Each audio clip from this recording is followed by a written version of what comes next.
BSF কে corniche Amit Shah সীমান্তে 1 ইঞ্চি জায়গা ছাড়েনি বিএসএফ। ওপার থেকে পাক সেনা যখন গুলি ছোড়ে তখন এপার থেকে গোলা ছোড়ে বিএসএফ। অপারেশন সিঁদুরের সাফল্যে বিএসএফ কে অভিনন্দন স্বরাষ্ট্রমন্ত্রী অমিত শাহ।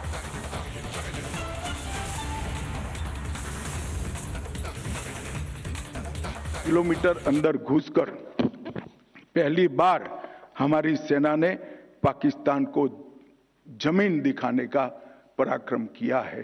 पूरा देश सेना के जवानों पर नाज करता है, हमारे बीएसएफ के सीमा प्रहरियों पर नाज करता है।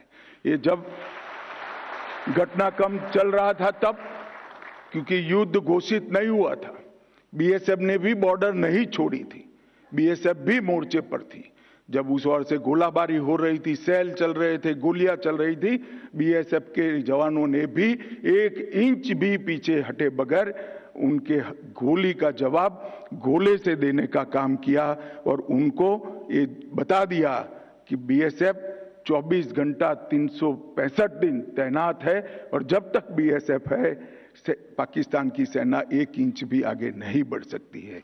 मैं ये सभी सीमा प्रहरियों को भी बहुत बहुत बधाई देना चाहता हूं। मित्रों, इस ऑपरेशन सिंदूर ने आत्मनिर्भर भारत की डिफेंस प्रोडक्शन में जो स्थिति है उसको भी बहुत अच्छे तरीके से आज हमने इसकी सफलता देखी है और मैं मानता हूं कि आने वाले दिनों में मोदी जी के नेतृत्व में ये अभियान और चलेगा और हम आत्मनिर्भरता की ओर आगे बढ़ते चलेंगे। অপারেশন সিঁদুরের সাফল্যে সেনাকে কর্নিশ অমিত শাহ। পাকিস্তানকে মাটিতে মিশিয়ে দিয়েছে ভারতীয় সেনা। ভারত প্রথম শুধু ওদের জঙ্গি ঘাঁটি ধ্বংস করেছিল, কিন্তু পাকিস্তান ভারতের নাগরিকদের উপর হামলার চেষ্টা করে।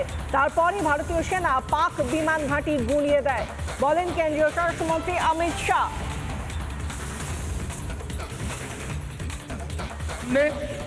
सेना के हवा अड्डों को, स्थापनाओं को छुआ, न उनके एयरबेस को छुआ। 8 तारीख को केवल और केवल पाकिस्तान में बसे जैसे मोहम्मद हिजबुल मुजाहिदीन, लश्कर तैयबा और उनके हेडक्वार्टर, ट्रेनिंग कैंप और एक प्रकार से भारत में आतंकवादियों को घुसपैठ कराने के अड्डे को तबाह किया। हम मानते थे कि इतना इनफ है और हमने तो हमला आतंकवादियों पर किया था, मगर पाकिस्तान ने साबित कर दिया कि जो आतंकवाद यहां पर है वो पाक स्पॉन्सर है। आतंकवादियों पर किए गए हमले को पाकिस्तान ने अपने पर किए गए हमले में मानकर 8 तारीख के बाद हमारे देश के सिविलियन सान, हमारे सेना के संस्थानों पर हमला करने का साहस किया, दुस्साहस किया। हमारी एयर डिफेंस सिस्टम बहुत अद्भुत थी, कुछ बिगाड़ नहीं पाए। और जब पाकिस्तान की सेना ने हमारे सिविलियन स्थानों और हमारे सेना के स्थानों पर हमला किया, इसका प्रयास किया, 9 तारीख को भारतीय सेना ने उनके एयरबेस पर हमला कर एक प्रखर और कठोर जवाब देकर उनकी मारक क्षमता, हमारी मारक क्षमता का परिचय कराया और उनकी एयर डिफेंस सिस्टम को भी खोखला साबित करने का काम। ভারতের সন্ত্রাস পাক মদতপুষ্ট সারা বিশ্বে আজ প্রমাণিত। বিএসএফ এর অনুষ্ঠানে বললেন কেন্দ্রীয় স্বরাষ্ট্রমন্ত্রী অমিত শাহ।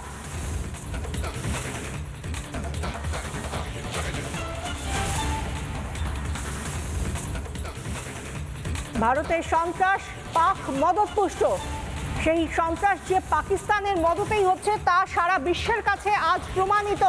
বিএসএফ এর অনুষ্ঠানে বললেন কেন্দ্রীয় স্বরাষ্ট্রমন্ত্রী অমিত শাহ।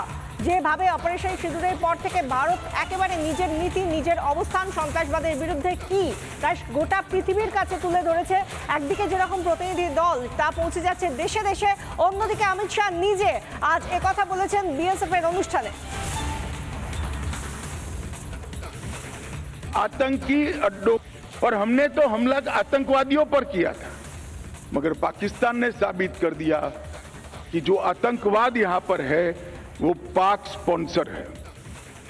हमने कहीं पर भी पाकिस्तान के सिविलियन स्थानों पर हमला नहीं किया था। ऑपरेशन सिंदूर और उसके बाद की घटनाओं के कारण आज पाकिस्तान पूर्णतः एक्सपोज हो चुका है कि भारत में जो टेररिज्म है वो पाक स्पॉन्सर है। पाकिस्तान के द्वारा स्पॉन्सर टेररिज्म भारत के अंदर हो रहा है, क्योंकि जब पाकिस्तान के टेरर के अड्डों पर हमला किया, जवाब पाकिस्तान की सेना ने दिया। जो उनके आतंकवादी आका मारे गए, उनका जब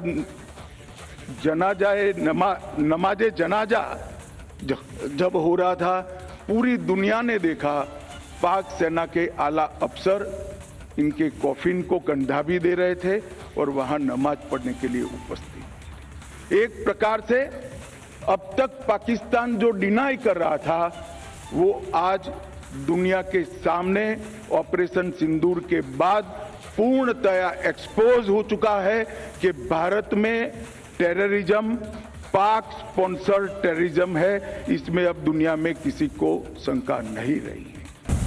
নানা ধরনের কন্টেন্ট দেখার জন্য লাইক করুন, শেয়ার করুন আমাদের ফেসবুক পেজ, সাবস্ক্রাইব করুন আমাদের ইউটিউব চ্যানেল।